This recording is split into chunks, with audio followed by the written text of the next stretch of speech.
ચોથા મુદ્દાની વાત કરીએ તો રાજકોટના જંગલેશ્વરમાં ડિમોલેશનની કામગીરી આજકાલ ખૂબ ચર્ચામાં છે। રાજકોટના ઇતિહાસનું સૌથી મોટું ડિમોલેશન હોવાના દાવા થઈ રહ્યા છે।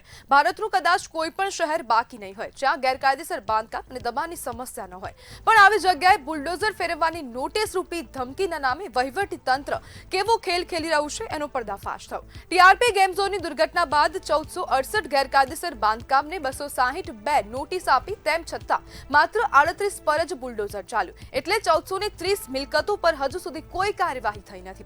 ખાસ કરીને ગેરકાયદેસર ઇન્ડસ્ટ્રીઝ પર મનપાની રહેમ નજર છે।